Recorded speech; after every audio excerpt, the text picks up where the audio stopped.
This workshop is now in session. And with that, Mark, I'm turning it over to you. Okay. Welcome, everybody. Welcome to this joint workshop between the Planning and Zoning Commission and the City Commission.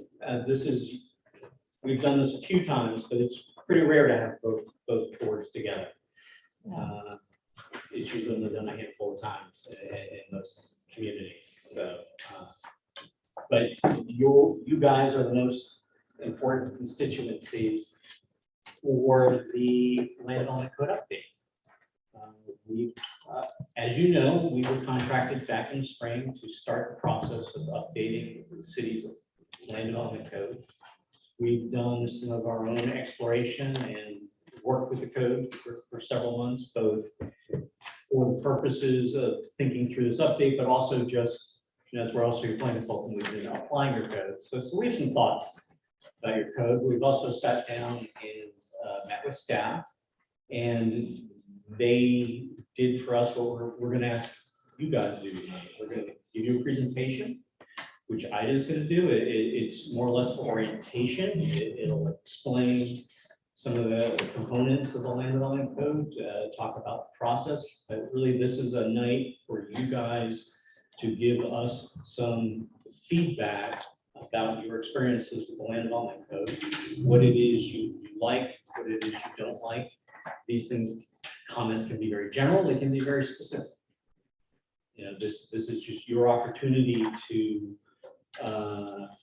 give your input upfront in the process. So with that, I'm going to turn it over to Ida. Ida's going to give a presentation, and both of us will answer questions, and then we'll go where you guys want to go in terms of this discussion.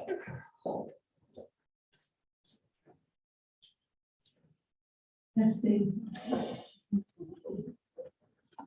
Good evening. It's very nice to be here again. I am Zach Cohen Associates. We presented on the comprehensive plan not long ago for some of you. This presentation is on the land development code rewrite.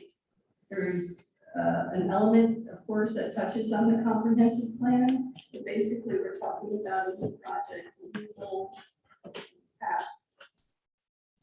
I was asked to clarify the acronyms in the presentation, which I totally agree with. I apologize. So I put them on a little brief sheet for you. And at the bottom of the brief sheet, for those that may wish to write a suggestion or take it and hold it for tomorrow and submit a suggestion, that's fine. That's another avenue for input, but basically today we're here to receive your workshop input. And as Mark said, you're the experts and the practitioners of the land development code. Most knowledgeable. So land development regulations are a key part of local land use decisions. It establishes the local framework for decisions. And as we see, the comprehensive plan is at the top, but the land development regulations are the chief implementing tool of the comprehensive plan, followed by your development orders and permits. So they're very important. And just a brief reminder, all of this began in 1985 when the Growth Management Act and comprehensive planning process was adopted by the state of Florida. It required all local governments to create new comprehensive plans. And as part of that, create new land development regulations. So this was like a massive catalyst and task. And that's why the reset button was set on local development regulations. So what do land development regulations do? Simply, they do about everything in terms of the physical environment. And they regulate the subdivision of land, be it the creation of 2 lots to 100 lots, right? You have a full spectrum. They include zoning standards for different land uses, everything from downtown to residential property to commercial property to agricultural property. Again, a full range of possibilities. They include information about compatibility and land use transitions. I tend to think of buffers. There are other tools also in that realm. They regulate land and water, which is just a critical in terms of resource management. They protect potable water well fields or drinking water supply. They manage areas subject to flooding, drainage, and stormwater management. They consider environmentally sensitive lands and how to best provide for that. Land development regulations also establish levels of service for different public facilities, also called concurrency or adequate public facilities. Perhaps what we deal with most every day is the safe and convenient traffic flow and parking, and signage is also a component. Can you Go ahead. explain concurrency a little bit? Yeah, I mean, basically, if you're proposing a commercial project, you have to demonstrate that the roadway has adequate capacity for the number of trips your project will generate. And if it can result in what they call proportionate fair share agreements, where there's some cost sharing involved for needed improvements, maybe signalization or whatever. That's one of the most common types of concurrency, but it also can occur for water supply and other issues. Mark, I don't know if you want to add anything. Yeah, I mean, we can talk about it a bit further, but yes, it just deals with, at the time you're looking at a development order, you're making sure there's adequate capacity, whether the roads, as I just said, water and sewer, so you look at, wastewater plant capacity. Do you have enough capacity to approve these additional, 100, if it was a 150 home subdivision, do you have the actual capacity? And so there are standards in almost all land development codes that kind of set forth how you're going to make those decisions.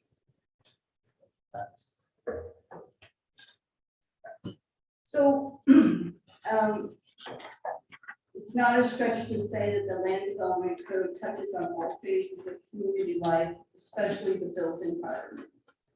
And infrastructure, single family residential subdivisions, site planning, commercial development, downtown development, floodplains, setbacks, heights, it's the whole package. This is how the city of Crescent City LDRs are currently in the code. There's 7 chapters. It's a fairly traditional code outline, and it's fine. I mean, you can easily, find the information in the various sections. It's more probably in terms of it being fully up to date that this effort can look at. And this is the intent language in your current code. It's really beautiful and it's picture perfect. It says that the Crescent City has developed a land development code to implement its comprehensive plan to streamline the development review process. The LDC sets forth regulations, requirements, and procedures governing the use and development of land. Here it is, for the purpose of protecting the health, safety, and general welfare of the citizens, as well as to enhance the appearance, functionality, livability of the city, and the overall quality of life. So land development codes have a kind of health, safety, and welfare function, kind of like a safety standard, a public good standard, and they also, contribute to the appearance, function, livability, the economic vitality of the city by working on the how the city looks and works together. In terms of Crescent City, there's so many core assets that you have here that are just terrific and worthy of thought and consideration when you do your land development code right. The way the lots are laid out, particularly in the core area of the city, is special and unique. The older residential homes and character, again, are very special. Central Avenue, you know, the sort of historic kind of demarcation that has for the core area. I know you're doing a Main Street program, or starting one. You have lakefronts and you have lake views. You have history and a sense of place. You have, I think, in the future, what will be very special in terms of the Miller property being a potential catalyst on Central Avenue. And you have an established community revitalization area, you know, walking and park connections, mixed uses, all great possibilities that are either in the works or can get more detail as time goes on. So this basically is just an outline of what's in your existing code, just as a refresher. May not touch on all of them, but you have chapter 1, which is an overview, and basically that's just like a synopsis of everything you do, you know, in the land development code. It's very, very brief. Chapter 2 is substantive. You know, it talks about the development review committee, which is your work group to review site plans and permits. And talks about, it calls it offsetting impact, but that's kind of what other places call mitigation, how to evaluate the pros and cons of a project. Talks about the planning and zoning commission, talks about appeals. It includes a fee schedule, which we know is, you know, not necessary to have a fee schedule in the code. It talks about zoning enforcement and vested rights. The third chapter is perhaps the one that we all kind of know about the most, just because of the zoning districts. There are 2 single-family zoning districts, 1 multi-family. As you have a professional office district, which kind of serves as your second commercial district, but there's no commercial in your office designation. It's strictly office. You have a general commercial district, which kind of has to serve, you know, multiple functions. And in your general commercial district, shopping centers, for example, are conditional use. Some general commercial zoning districts might allow shopping centers by right. That's just kind of a nuanced thing. Your light industrial districts, you know, had a lot of detail, you know, agricultural, recreation, 2 public type zoning categories, 1 conservation. Historic resource district is listed, but there were no standards. And then you have the planning and development category. In chapter 3, that's where you find the rezoning procedures, the review process, and the review criteria. So, and also in chapter 3, in the back of chapter 3, there's a lot of supplementary criteria, which is important, and it's kind of separated out. It's just something I noted, like we can talk about more. Subdivision is very straightforward. There are 3 type subdivision applications, basically. There's major and minor subdivisions, but it talks a lot about the bonding process for infrastructure. It's pretty straightforward. The site plan chapter is very sort of to the point. It talks about pre-application conference and the development review committee and major and minor site plans and submittal requirements. Very important stuff, but not maybe into the design project. All your design criteria pretty much in chapter 6. Almost maybe too much. I mean, there's a lot in there, and some of it's technical, and some of it is, I think, the stuff you want to work on, like the architectural standards and things like that. So this is really sort of very important, I would say, but maybe some key elements aren't getting the attention that they deserve, just by the way this chapter has so much in it. So we had an internal in-house meeting with staff here at the city of Crescent City. And we actually have a 2-page list, but this is just some of the items and really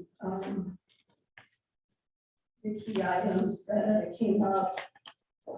One was the power and duties section of the current land development code.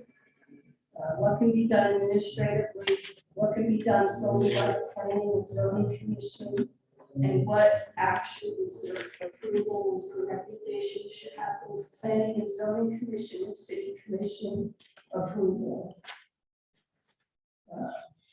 Noted that fees are in chapter 2, and that may not be necessary. Some concerns about improving the clarity of some of the property maintenance requirements in the city was voiced, and a suggestion along that line about adopting a certain maintenance code. In terms of downtown, there's a tremendous opportunity for us. It doesn't have to be called a central business district. It can be called a downtown district, a core district,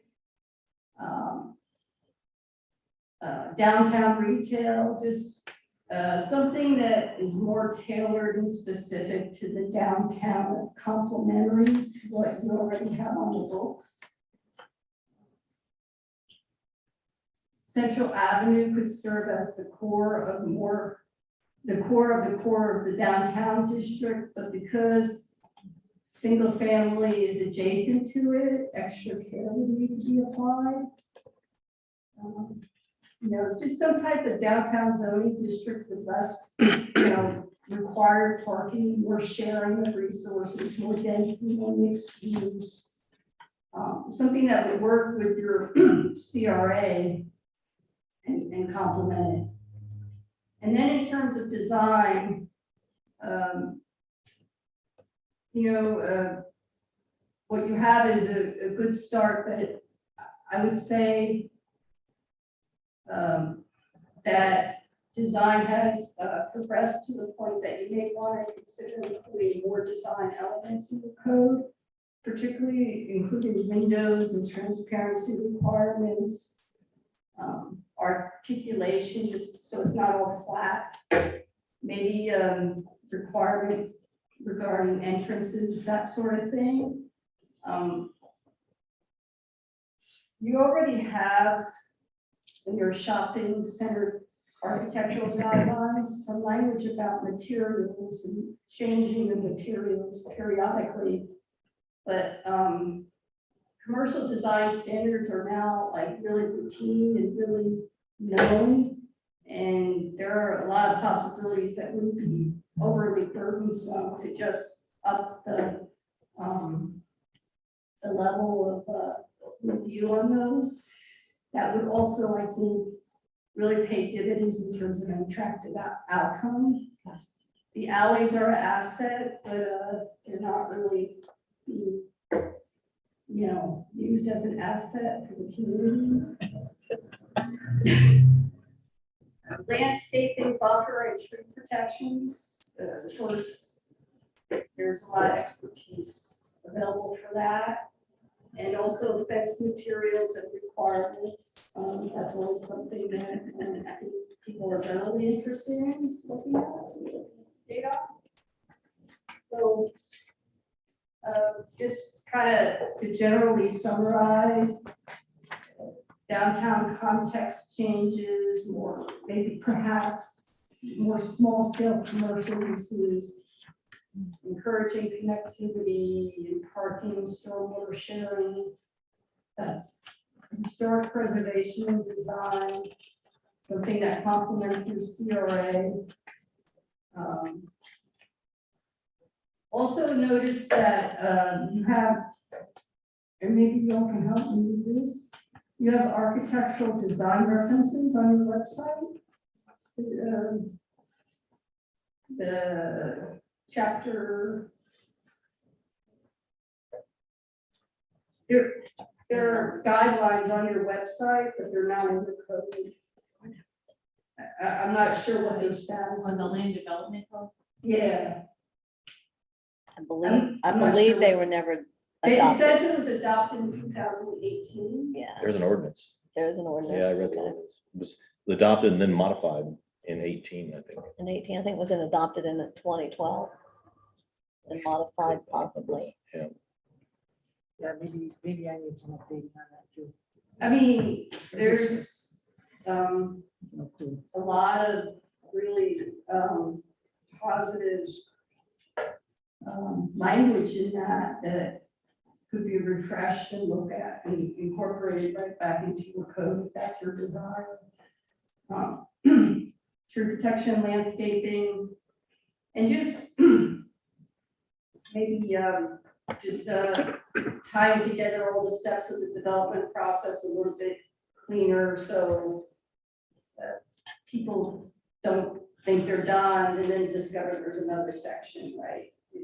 It's just, it's a challenge for every local government, right, to keep it so it relates to the whole, and then you can clearly see that while you're looking at a specific part. And also, we noticed that there's maybe 4 or 5 sections of the land development code on some of these issues, historic preservation, downtown parking, whatever, and they're reserved, right? Somebody left a space for them, but they're not complete. And so, and they're really like key areas. So maybe that with the architectural guidelines or tasks that can be just repurposed and integrating some of this. And, you know, maybe some graphics, if you go with the architectural guidelines, some graphics would kind of make it a little bit friendlier. Just an opinion, but it's optional. So you all know your zoning map. I think what is important to note is you see the commercial spine, right? And then you see the single family residential on both sides of it. So, you know, whatever is considered for your downtown needs to address both needs, right? Single family and the commercial development. But so in terms of the next step, today is part of, is step 1, is considered part of the diagnostic review to assess and identify existing land development code deficiencies. And I think this conversation is more of that. Step 2 is that Steph Cohen and Associates will develop potential solutions to the problems identified in the diagnostic review. Step 3 is an initial draft of the land development code to show everybody.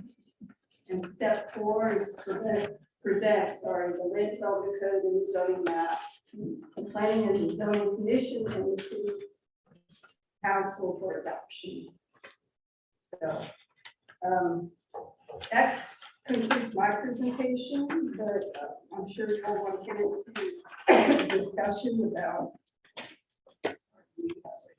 a discussion about maybe portions of the code that worked well for you and portions of the code that maybe strengthened or improved or updated, something along those lines. Could be helpful if I Yeah. came and sat down over Probably there. would be, Sure, yeah. yeah.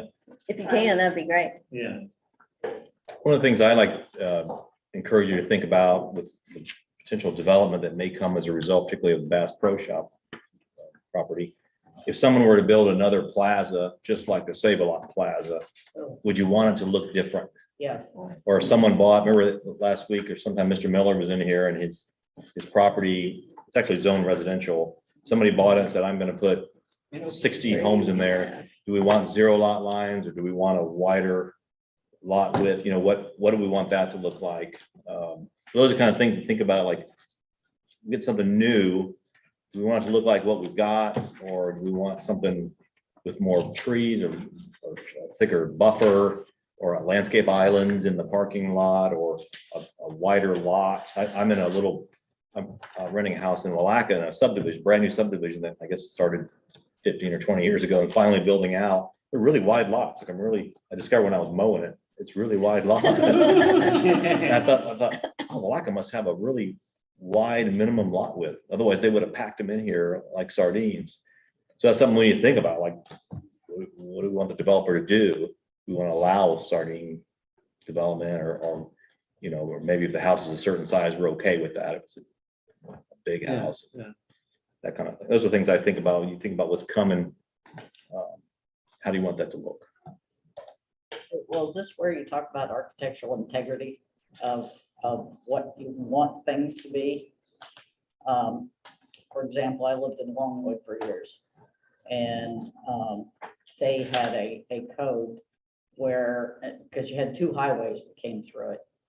But with their code, like they had a Walgreens and I think it was what turned into CVS. I think Eckerd built it, Eckerd but- prior to that. Yeah, but they, you know, and we've kind of talked about this before. Somebody buys the property, they buy the property. However, there were architectural guidelines where they couldn't just make it your basic ugly box store.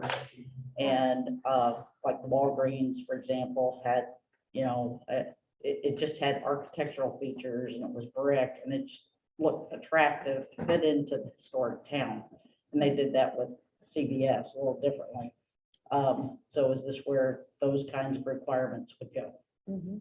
Absolutely. And I Absolutely, think yes, that's the yes. kind of thing we'd have to get rid of having an ugly, typical Box. 1960s look box shopping center. Now, the state did pass some rules. We cannot have design guidelines for single family homes. Is that correct? That is correct. Well, you can, Unless if it's you in a historic have, district. you have to There's have an exception. appearance, you have to have a review board that will allow you to do It that. has to be in a CRA or a historic Historic district. district. But wait a minute, but that doesn't apply to commercial. We Correct. said it's it, residential. said Yeah. residential. Okay. yeah. But to follow up on what Tracy brought up, we have been talking residents, everybody for years about the need to have specific standards for chain stores and new commercial buildings.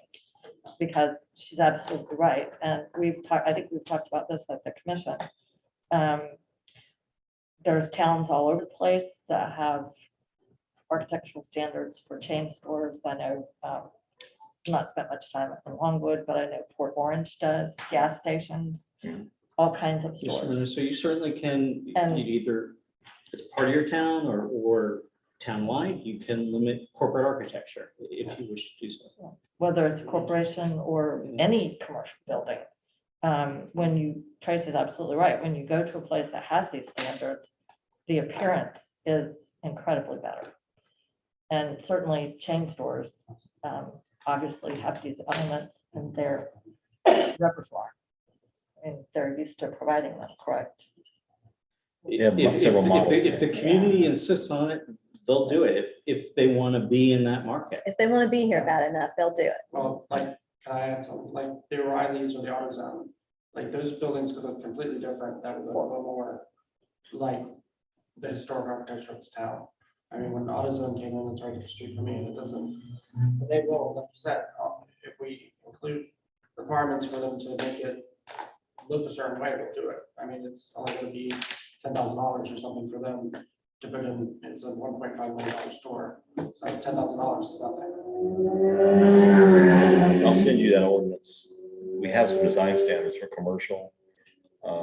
I think they're not tight enough downtown, but it's a starting place. We haven't adopted. And I believe they even had some color, designations, and that also was not adopted. Ted, maybe you can speak to it, because that's how we ended up with this green building over here, this hideous green building right here. Do you recall when that was being discussed?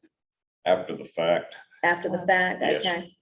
Well, I talked to Patrick about that, and it was arguable that you could require something else, but he decided not to argue it. Because Patrick was our planning and zoning officer Yeah. at that time. And, Because it certainly did not meet the color palette that was described right, for this downtown area. Right. And so then, he made the choice not to try to, Our not city to try manager to at the interpret. time felt pretty strongly that we should not discourage business. And, he made his case and we ended up accepting it. okay.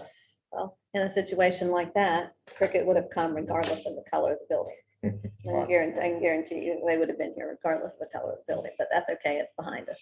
Well, we could ask them, if they want part of downtown redevelopment, would they like a can of paint? I would, Because I've always thought that they could do the window and the window and the trim. Well, they're all over and they're not always Yeah. that hideous. There you go. No, they're They not. they have their green sign, but that doesn't mean the building's that That way. doesn't mean the building. Exactly. So, So this is where we would put, that's where we could put those and create those. Correct. We put it in your land owner code and there'd be architectural appearance standards. Okay, well, let me ask you another question, and while we're on this subject. So we're a small town.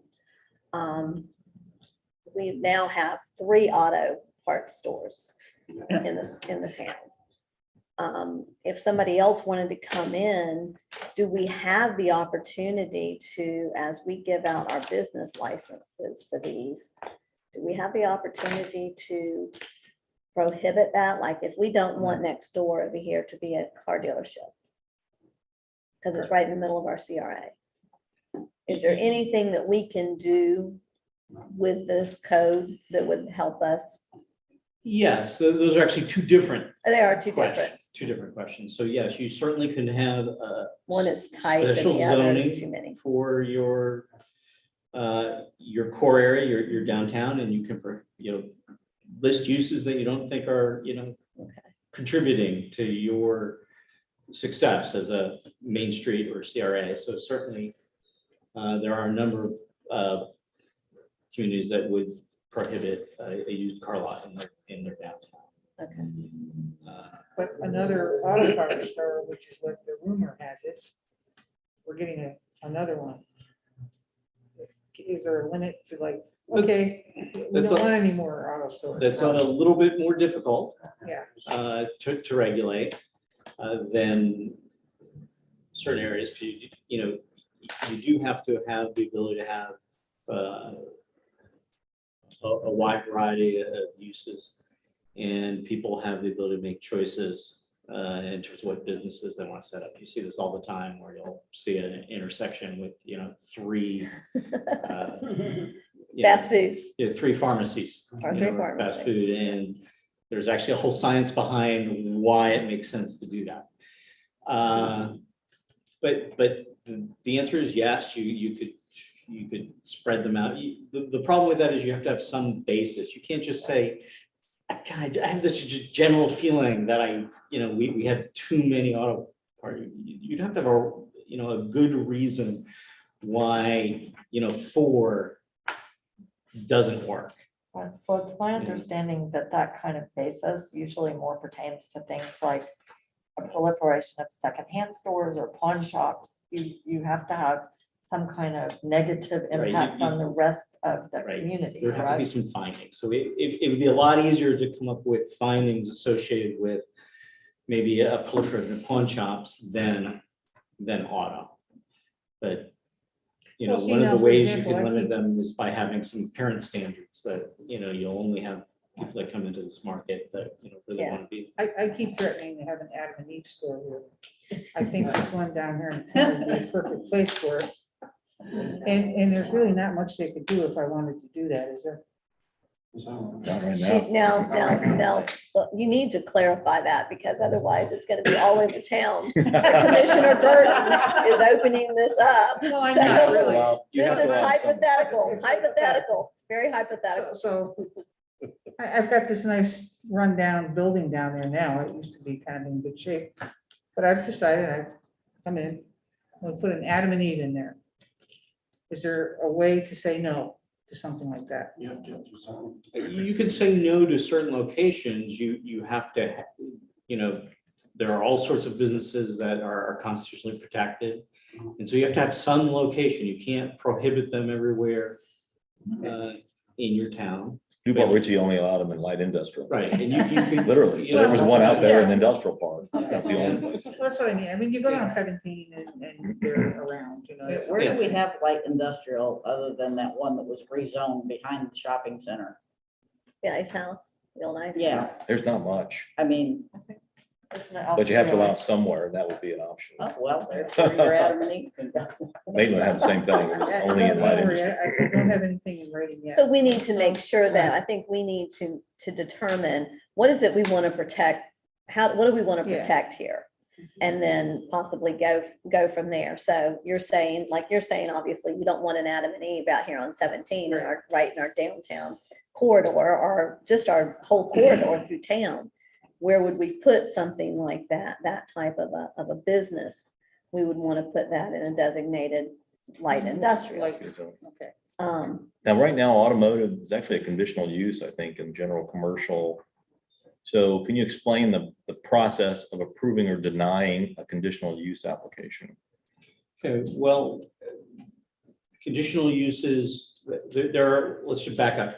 First of all, there are uses that are permitted in zoning districts by right. So those are, you know, primary permitted uses.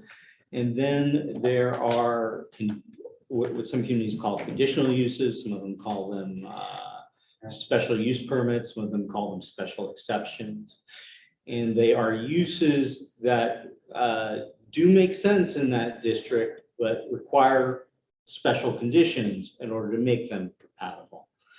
So conditional uses typically are identified in a separate section of the zoning of each zoning district. And then there are one of two ways to do it. There are a list of general criteria associated with how you approve all conditional uses.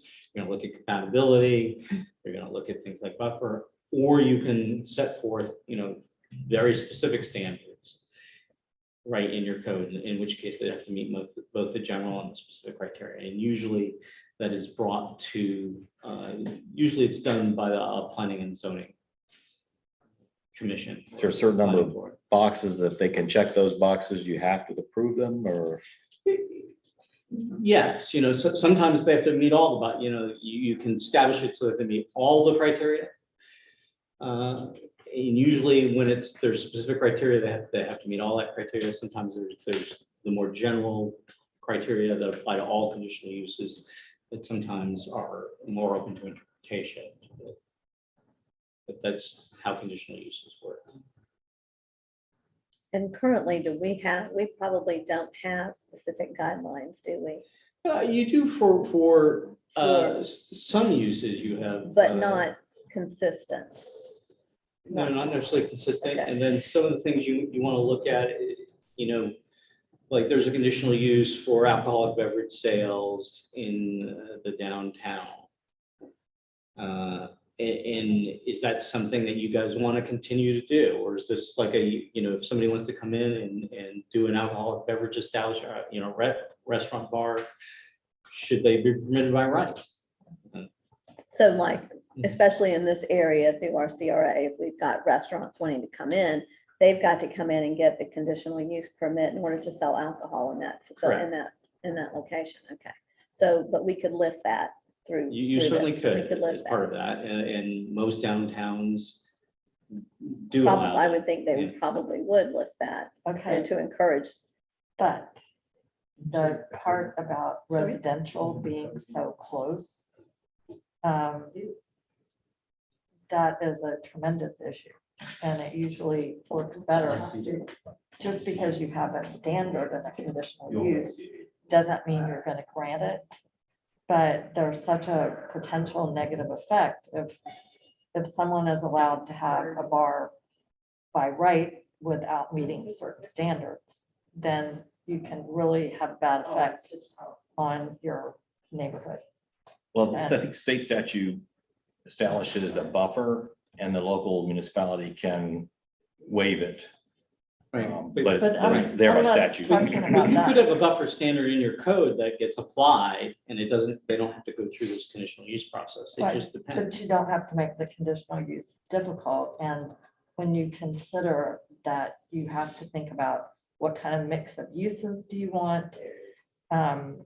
You know, how many people do you actually want to have coming to a small area to drink? What are they going to be drinking?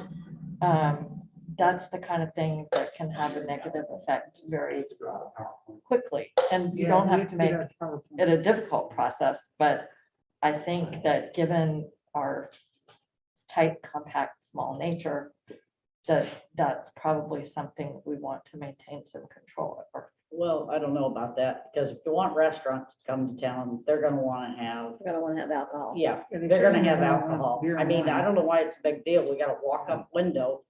And a block away, we got houses, so what's the big deal? Right, because the big deal is how many of those are you going to have, and what is this whole thing going to look like? I mean, I've lived in these neighborhoods, and you just need to have some kind of control over it, so you can, you don't necessarily keep them out, but you make sure that they're having the kind of business that is appropriate for your particular area. Oh. I would like to, I mean, I personally would like to hear the three of you deal with this all the time. Every meeting you're dealing with the land development code. And is there anything that you see that you see that's a problem? I mean, I would like to hear from y'all as far as, you know, what do you see as a problem? What do you have issues with?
CRA that, you know, when they asked them to do something with the windows, now we've got Tarps. tarps on the windows. I mean, it's ridiculous. So if we had something in the code, then maybe we could get these people to clean up their mess. But then you go to residential, and one of the things that's listed here is fence materials and requirements. I mean, suddenly, just in the last couple of years, we've got these farm fences going up in people's front yards. And they're horrible looking things. I mean, I could just right off the top of my head name 4, where people have just homemade fences that look like you're out ready to get some, you know, cows and goats to walk around the yard. It's very unattractive. And if we had specific materials requirements, then I think that would make it, you know, would make it look a lot better all around. Input. I believe we do have a lot of requirements, and think the primary issue is enforcement. We basically just don't enforce what we already have on the books. You know, I believe in regulating things, but not overdoing it. We have a small town, you know, we got to be very careful. We already have a lot of regulations. I Right. believe fencing is on the books. Right, because there won't be nobody here but us. Got to have some taxpayers. Right, but that cuts both ways, because when things look really bad, which there are areas where they do, people ride around and they say, well, maybe I don't want to come here because it looks so bad. But now, So you heard cuts both ways, the word I said, Commissioner, I said over right? So I regulating. think the Tracy is making a good point with the fencing. There was somebody on my street that I was asking about the materials that were used for fencing. It's technically meets the code, but it doesn't look like any particular type of fencing that I've ever seen. I don't want to be too specific. It looks like used materials and it's not finished out. So I don't know, maybe our materials aren't specific enough, or the standards aren't specific, like for the feather signs, we say it has to be in good repair.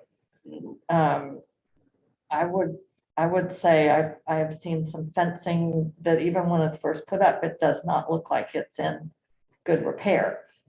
And then I think we have a little bit of uncertainty about what regulations we have, because we've talked about how when it comes to enforcement, there's been some doubt expressed about the elements of our code. I mean, it's the minimum maintenance standards, is that right, Charles?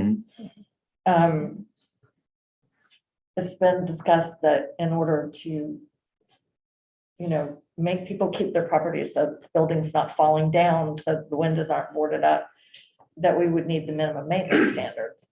But then on the other hand, apparently the county has certain standards. But my big concern about when we talk about, these houses that are falling down, you're right, we let them get that way.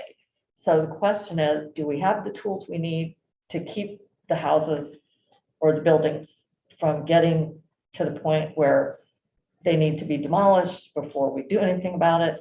Do we have the right regulations, or do we need something more? And I just think that needs to be answered. Because you can look around,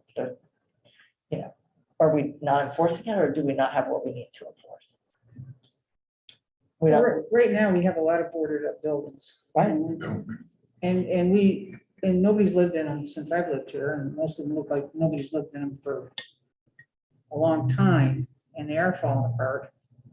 And basically, I talked to Pam a little bit, and I said, what can we do about this? I mean, what are our options? And quite frankly, if something cannot be lived in, it really should be condemned. That's my attitude about it. And then she said there's two options at that point. Once it's condemned, they either can bring it back up to standard to live in it, or they can demolish it. But at least it puts it on the calendar for, hey, something has got to happen. But right now, we don't even condemn them. We don't do anything with them. They just sit there and they rot. And they look terrible. And that's all sides of the city. That's every corner of the city you see this. This is not just in any one particular area. And so I'm not sure why, as a city, we choose not, I guess maybe we feel that's too drastic to finally just put the hammer down and say, do something or demolish it. I'm not sure why we make some of the decisions that we make on some of this stuff. Lack of decisions. Or lack of decisions. But that's Or not the land the development code. decisions get made, but then there's no It can action. be adopted. It can be adopted. Usually what will happen is this maintenance code will be adopted by reference. And so sometimes they're in the city's code of ordinances, sometimes in the land development code. And we have a copy of that. We got the newest, I had Pam order the newest 2021 version. And it's very like cookie cutter. You can just put in a couple of things for your community and it establishes your ability to go into a home and actually do inspections. You can mow a lot that's overgrown and then lean it for the cost of the mowing and demolition. You can demolish a structure and then put a lien of the cost of demolition on it. So it really provides us a lot of tools. It's really about life safety. You know, if this Yeah, building isn't exactly. sanitary, it's safe, then it's a violation. Well, there's a lot of unsafe buildings around here that have just been left to sit and weeds grow up 6 feet tall around them. So we could go in and mow it and charge the, But we you know, can lien do against that the now. property. We can mow now. We do mow now. We do mow and charge them. That is there. It's all the rest of it. That we have that one thing. Let me ask this.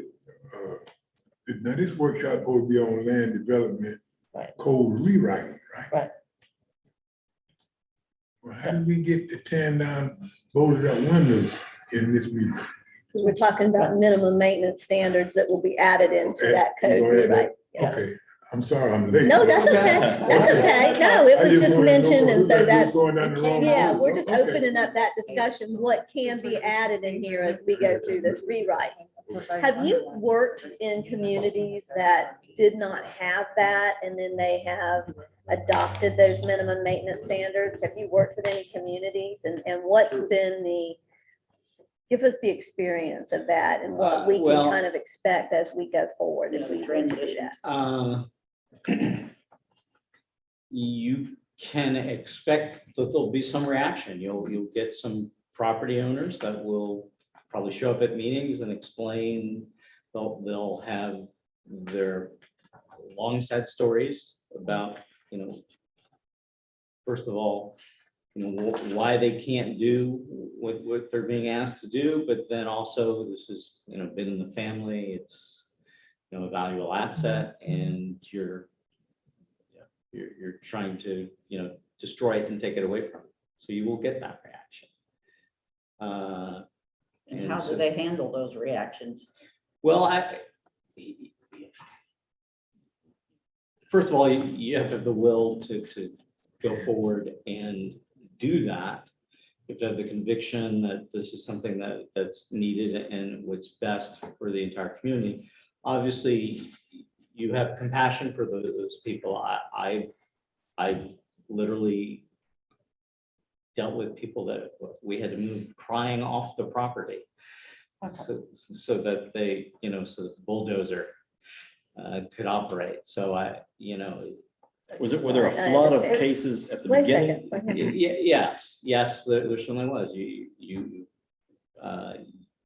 There were certain houses that were the impetus for putting this on, and in the first 6 months or so, they went after all of them.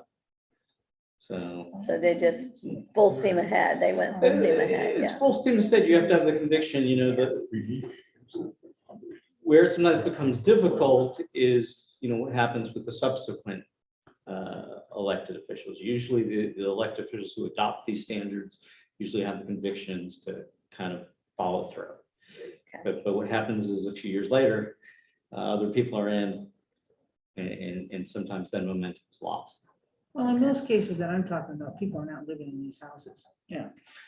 Well, there's things living in the houses. None of the houses that I've been involved with condemning, except for 2 of them, had anybody living in them. But that doesn't mean that's not a valuable asset. And I'm sure that it is, Yeah.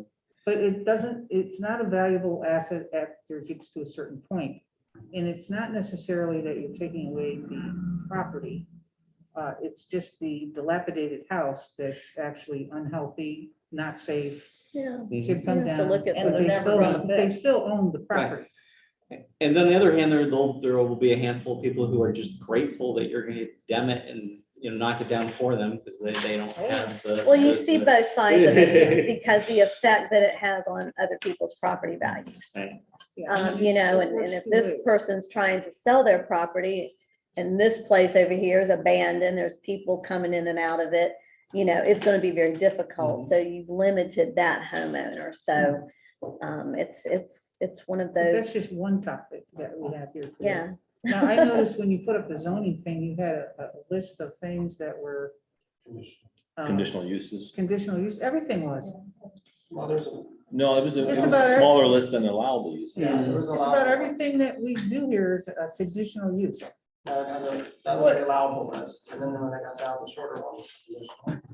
What Yeah, like- did I It's a miss? little different, They had tattoo shops and I think, all kinds, yeah. is, most communities have at least 2 different retail categories. Okay, Your second retail category is really just professional office.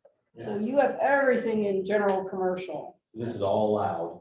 I mean, you really have one commercial district. yeah.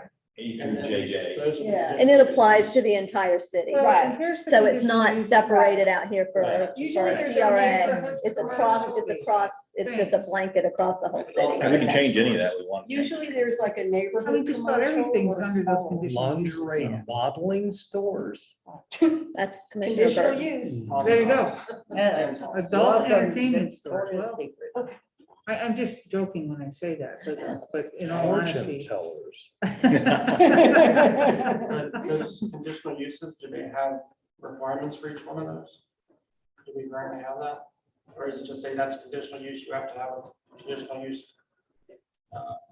Period? Where would that list be? In the same, Are there requirements for each one of those? Or is it Yeah, just there's period? in section 2, but there's not necessarily specific use requirements for each of these conditional uses. a broader list. Yeah, there's if you Scroll down or. It's section 2, so you have to get out of that and go to 2. Yeah, section 2. Okay, how do we get it?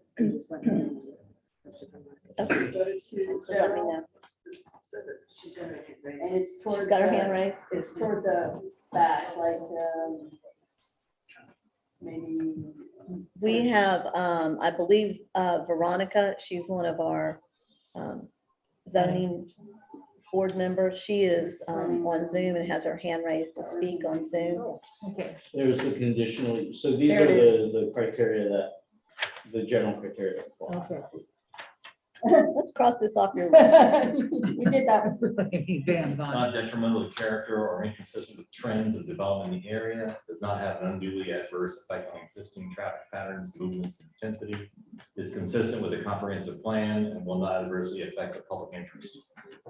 Those are pretty broad. So they're pretty broad. Let me know when you're ready for that. Okay, are we ready for Veronica? Go ahead. Hello, can you hear me? Okay. Yep. Hi, good evening. I've been trying to chime in. I was trying to say something about, make a comment about, well, as far as back as our businesses. And I remember when the decision was made about the cricket painting the building there, that was a concern about, either we're trying to get businesses here or we're not. And, we can't, be so strict on everything we do. The McDonald's twice tried, they come in, which is nothing on the city. It was a decision that they made. But let's look at it from a marketing point of view. When these folks come in to put businesses here, we know that they've done their research. They're just not throwing a auto part place. Evidently, it's from their perspective, they see that there's a need. Now, concerning the houses, and I know I have a home there, I've always tried to understand. I've sat on this board for a very long time, probably the longest person to sit on this planning and zoning board. And constantly, and I hate to say this, and it might seem like I'm being rude, but I'm not. I really, anybody come here, welcome to Crescent City. But before I go and purchase a home in an area, I'm going to look around to see if this is where I want to be at and how long this has been going on. I know that changes come for the good, but we cannot continue to say in Putnam County that it's a poor county. But where is the help when I go to other Uh-oh. We lost. communities, yes, We lost you When at I- Port County. We lost you at Port Okay, County. I'm sorry. Okay. When we go to other communities, I also notice as well that they are finding grants and different ways to upgrade these homes, because many of these folks that you're talking about, they can't afford to do the things that you're asking them to do. Many people come into this community, you come in this community because you can afford to live here, you can afford to upgrade your home the way you want to upgrade it, and it's going to be a win-win for you, because the cost of living here is so cheap. But for many of the folks here, they can't afford to do repairs to their home. So what is the plan that we are going to implement and put in place in order to get these homes to where you want them to be? So let's keep that in mind. I was trying to really get in because I don't want us to make a decision without really going through this process.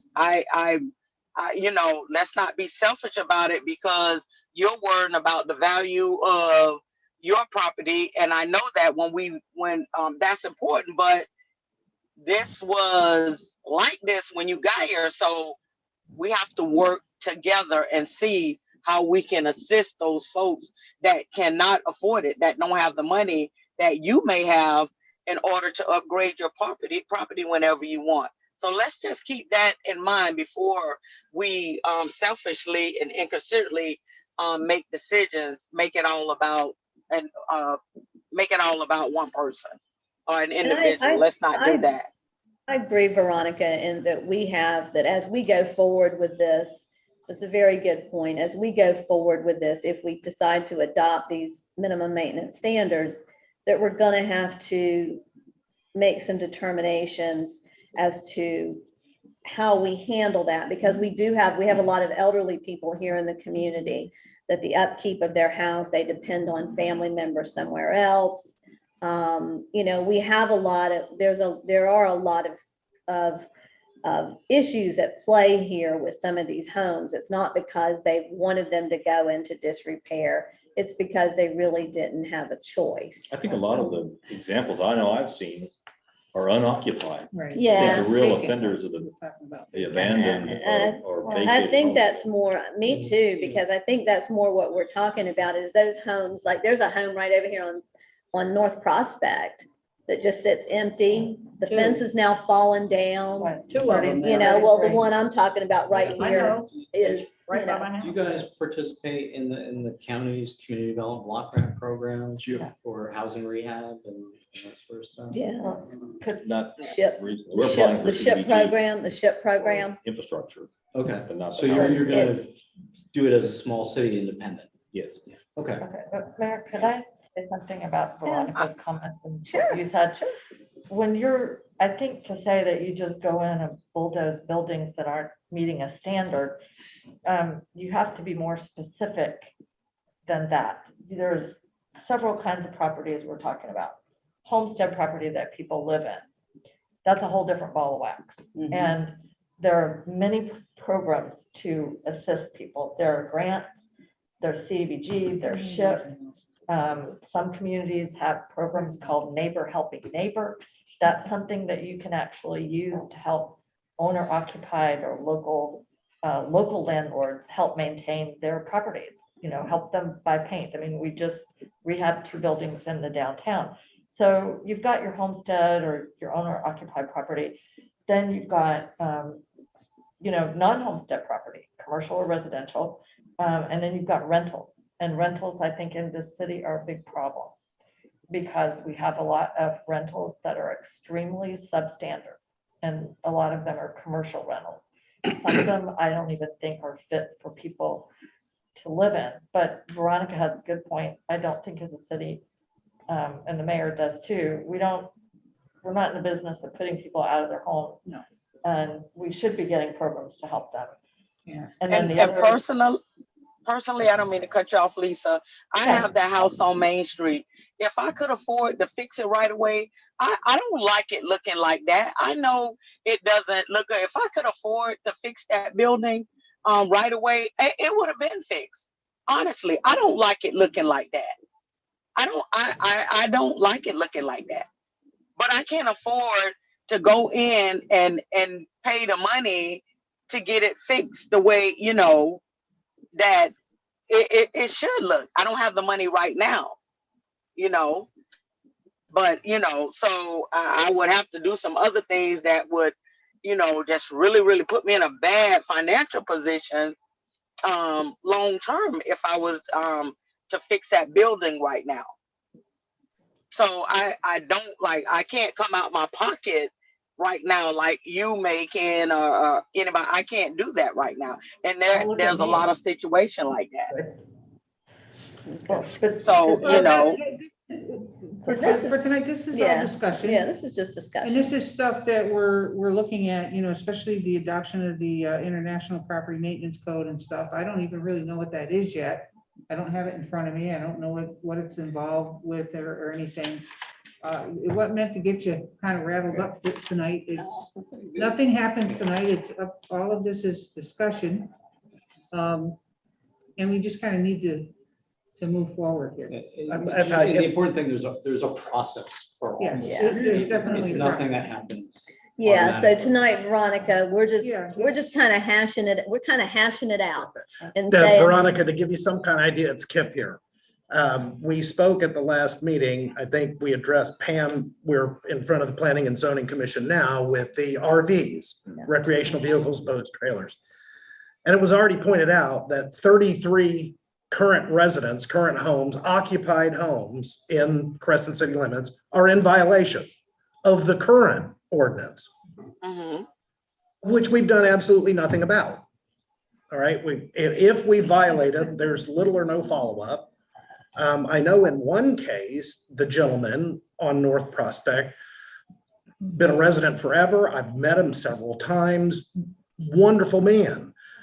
He's in violation with some trailers, but he's very sick. He's not well, doesn't have the ability. Veronica, you mentioned financially, especially if you're going to try to do a rehab of a home in 2022 yeah, with the current government building regulations, you've just tripled the cost, just trying to put in a circuit breaker, all right, a new circuit breaker. Mhm. So we don't even enforce the current code, and we're talking about rewriting the whole thing. I think enforcement is so far down the line that I wouldn't even be concerned about it. That's a different code. Well, you know, Code of ordinance. but at this, though, you know, my big question has been, I guess, for the 2 years, I'll get in my car or on a bicycle and actually do the count.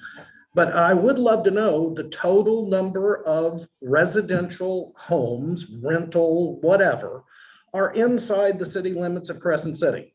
Now, how many of them, if there's 33 that are currently in violation, what percent of that are in violation? Is it 1%? Is it none? Is it 50% of our homes are in violation? Mhm.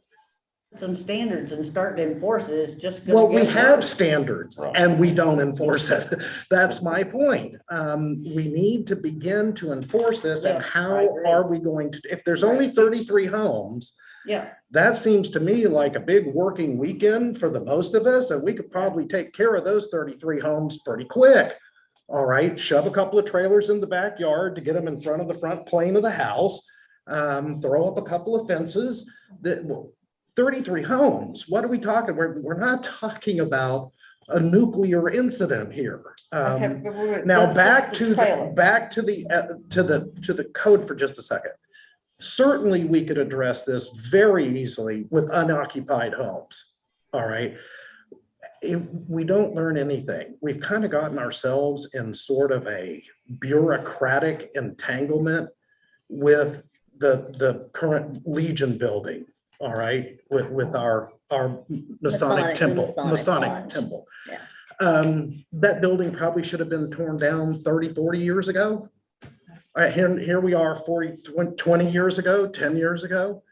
uninhabitable, trying to bring that thing up to code. Well, it's condemned right now. The city has a hold of it. What are we doing? And we're not doing anything. The barriers out on the end of how long does it take to actually take action, to actually do something, enforce the code? Find some of these 33 people. Can we do it? Can we fix at least one? Okay. I think And, somehow. and, a lot, you know, believe it, Land development code. Go ahead, Veronica. I think, for many, I think a lot of people really don't know that these ordinances exist in many cases. In many cases, to be honest, I really don't think that they know, and especially somebody that has lived here in Crescent City forever, they really don't even know all this stuff exists. Much some less a people- land development code. Yeah, like, what is that? They really don't know that many of these things that we have on our book exist. They really don't. There was a lot of things. Only thing I am more and more knowledgeable because I'm involved. But really, a lot of this stuff, I don't know if we sent it out in the water bill. I educate them like that. But if we was to do a survey, I could put money on it that many folks don't even know these things exist in our community. They don't. And me personally, I hate fences. I hate them. I hate fences, but I don't like them, and I don't like them at all. But that's my personal opinion, Yeah. So Mark, so where do we go from here? Yeah, So Mark. you've heard a lot tonight.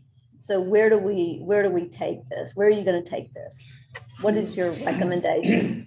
We're Well, looking. what we're gonna do is we're gonna synthesize both what staff said and what you guys have said here. And my summary in terms of, what I'm seeing, you guys are interested, you're interested in the physical appearance. We talked about the corporate architecture, we talked about appearance standards for commercial, residential. We've gotten into maintenance because you guys are concerned about the ability to regulate the physical appearance of your city so that people are attracted to live here and businesses want. And businesses are attracted to be here. So that's kind of what I'm picking up. What we're going to do is we're going to synthesize this input from you, your staff. We're going to come up with an outline for the code. We're going to ask your city manager to kind of confirm that, and he can either confirm that or discuss it with you guys individually or collectively and confirm it. And then we're going to produce a draft of revised language. And at that point, we would take it, of course, for public hearing. That would go to the Yes, public it for has to go all through that discussion, yeah. process. through- So that would be, Both B and Z. yes. Right. The historic preservation and historic resources, that's what both Sheree and I are here to talk about. We would just like to see certainly something added in there. It's been reserved, it's in here. It is a big part of the city. We talk about it all the time, but we have, a national historic district, right, that's recognized on the historic register. And there's nothing in here that says anything about historic resources. There's, I think, 2 designated, and we don't know whose are. The other thing that I personally want to talk about, or think it should be interested or added, is auxiliary dwelling units. I know that ADUs or something that we don't talk about here, but garage apartments or in-law suites, when you build on or add smaller dwellings onto an existing lot, it's a way that seniors can live, in their homes and age in place. Also something that helps solve housing crises for younger people, that kind of thing. I think way, something that we don't even know about here, but the rest of the country is starting to address. I think that'd be great if we could include that in Very good. Yeah, that is. No, they're not. What did we do? This came up several years ago and you allowed that if, No, how was it that if they were connected, the house, what was the Ted with that with? Not necessarily, it would have to be a building, but it would be a building. I know across the street from me, I believe they were one of the ones that got that. But there was some, I remember it. Yeah. I was at the commission meeting. That one is in violation. It's supposed to be connected. you have to be Um, connected. That's okay. what it has to be connected to the house in Right. some way, But- breezeway or some way. Right, but this is the deal about auxiliary units. And it was discussed at a commission meeting. I was in the audience. I remember Jay Asbury, the city attorney at the time, spoke. Basically, this town has lots. Kip, you were asking how many residential lots that we have. And this was my point. Jay Asbury said, basically, creating auxiliary dwelling units, you're really rezoning single-family residential into a new version. And there was a lot of concern about parking, etc. And my point was, if you look at this town, we are not really needing auxiliary dwelling units because we have so many lots where there used to be a house, lots are still cheap. And I said, if you want to have a house for your children or your parents, buy a lot where there's no house or there's a slab. There's places where there's slabs, there's stairs leading up to the house that's no longer there. And people have actually done that.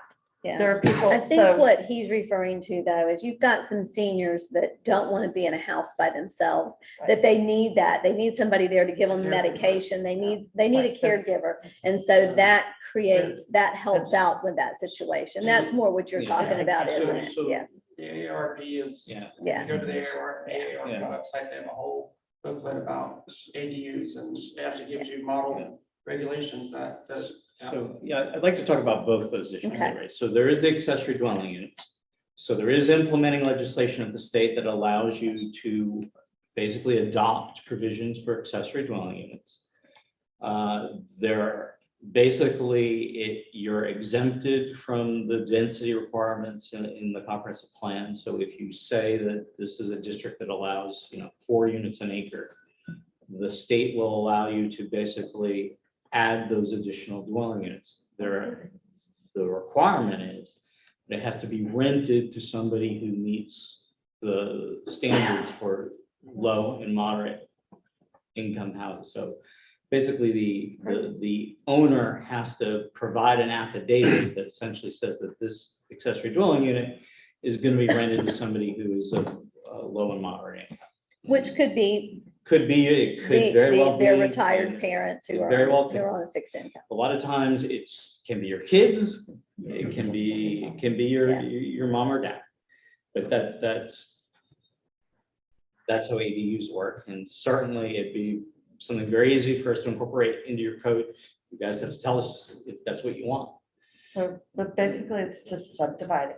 I mean, Well, And the no, block no, where I you're not subdividing, you're adding an additional, you're adding on, with the traditional mother-in-law suite, it's called. no, you're subdividing, and then when your mother-in-law dies, there's a place with 2, No, there's a problem with that. you're not subdividing it. If you're subdividing it, that would be a whole different Right, that's a whole act. category. Right, this is adding an Additional additional living. dwelling unit That's smaller. as than an original. accessory unit, and you create standards. That And has so to if be you that. guys are interested in that, we can at least present that to you and you guys can say yeah or nay. Okay. I would like to speak to the historic preservation part. Actually, I want to talk about the comprehensive plan, first of all. I started looking through the comprehensive plan, specifically for historic preservation. Our comprehensive plan that we just adopted, the technical revisions, is replete with references to your land development regulations are supposed to do X, Y, Z that we have never done. This is a very neglected comprehensive plan. So it seems to me incumbent on us, now that we're doing land development code, since the comprehensive plan is supposed to be our roadmap, is that right?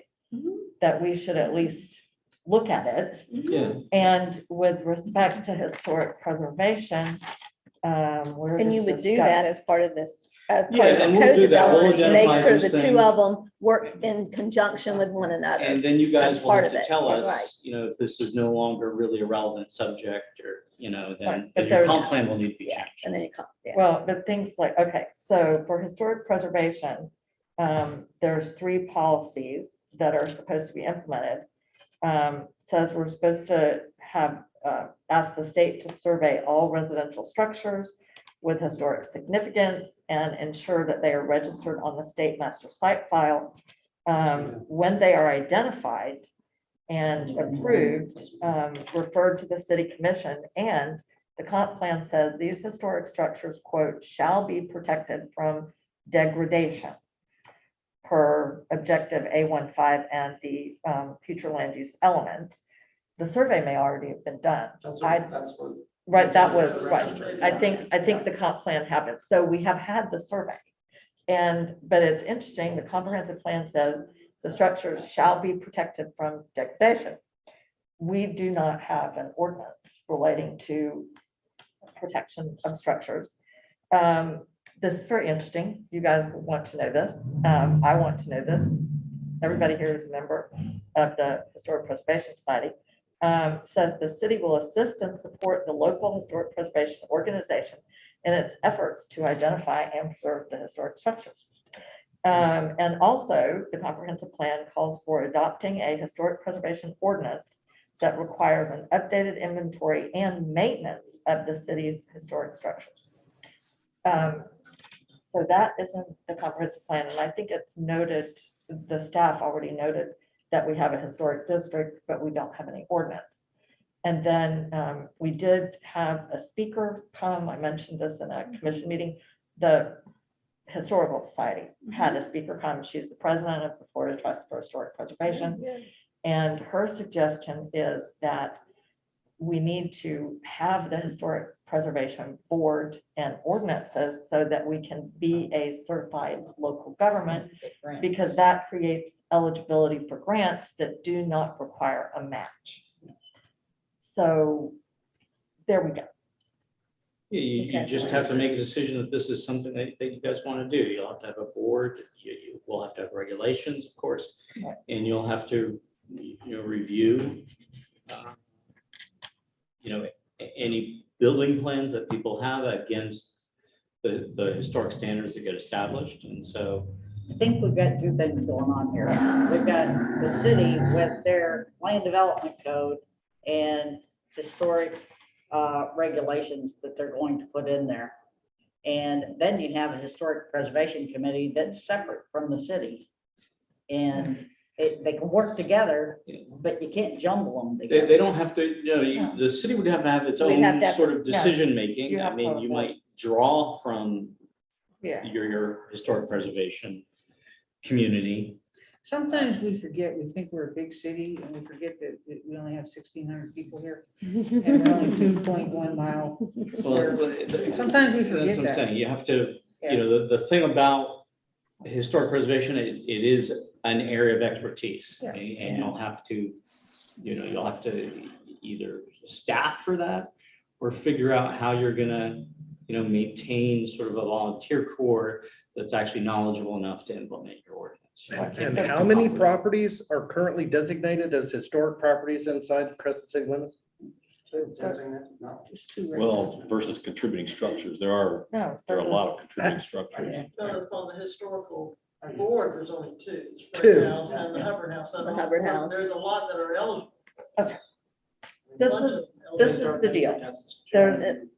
There's a historic district that has somewhere between 100 and 200 structures or sites. For example, Eva Lion Park and the Episcopal, or the cemetery adjacent to the Episcopal Church are historic sites. There's 3 levels of designation of historic sites. There's National Register, there's state designation, and local governments can designate their own local historic sites. All of these things make you eligible for funding and help you maintain your structures. We have that National Register Historic District, which that's a big deal. People here work very, very hard on that. And when you maintain it, it adds to your property values.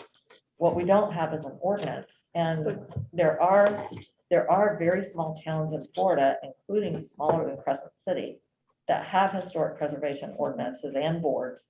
Sometimes you guys will like to know this, the responsibilities for the historic preservation boards can be given to the Planning and Zoning Commission.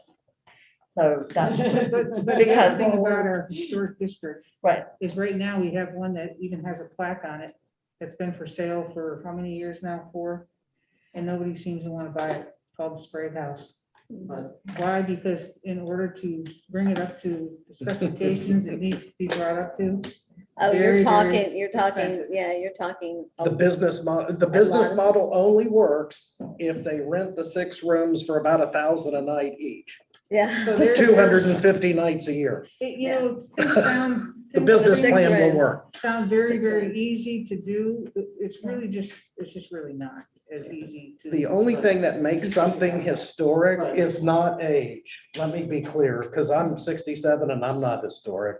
All right.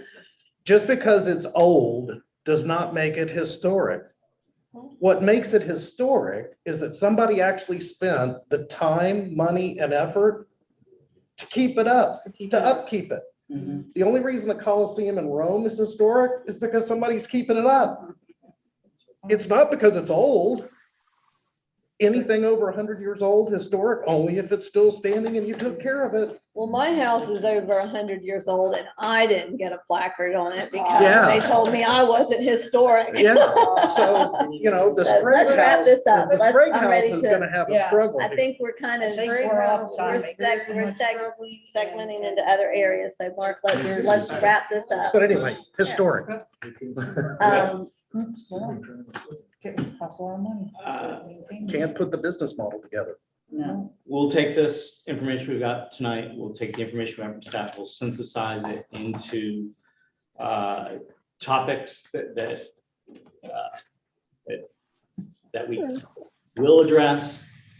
And then there'll be some issues that, you know, that might be, that will want some decision, on, like ADUs, for example. It doesn't seem like there's 100% consensus on whether that makes sense. So it'll be a topic in there, and we'll talk about whether we'll kind of confirm it and go forward.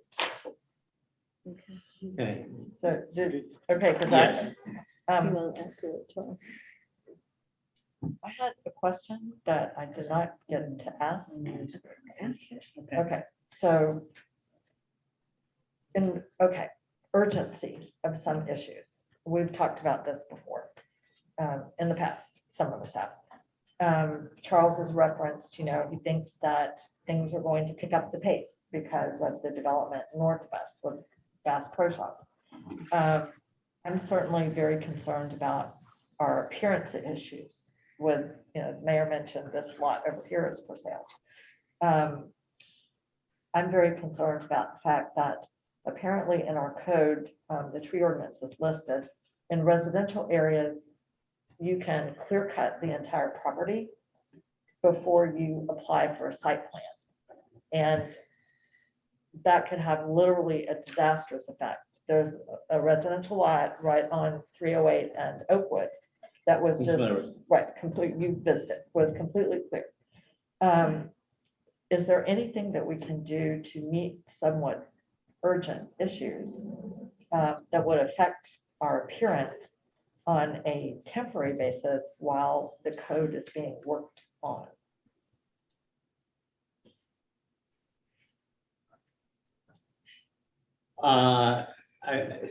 Would we have to do any of Yeah. those through ordinances? We'd have to do special ordinances. Yeah, you get this one. There's also, you know, pending ordinance doctrine. There are things that you can do.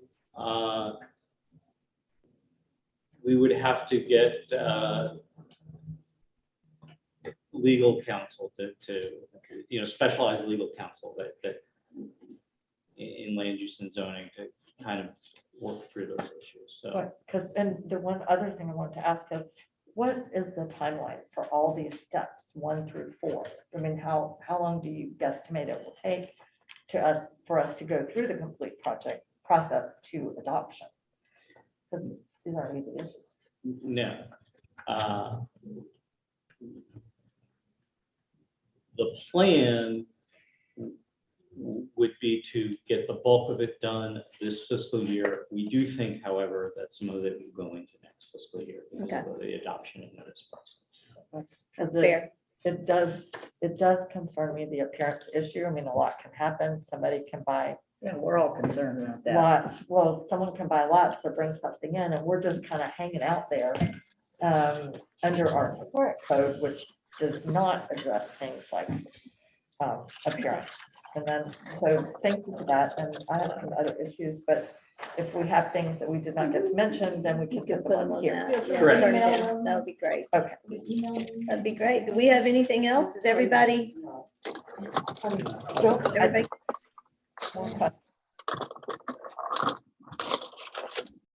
Cohen, Idemian did a great presentation on the comprehensive plan for the city commission, but that wasn't done for the planning and zoning commission, correct? So No, it wasn't. it was very helpful.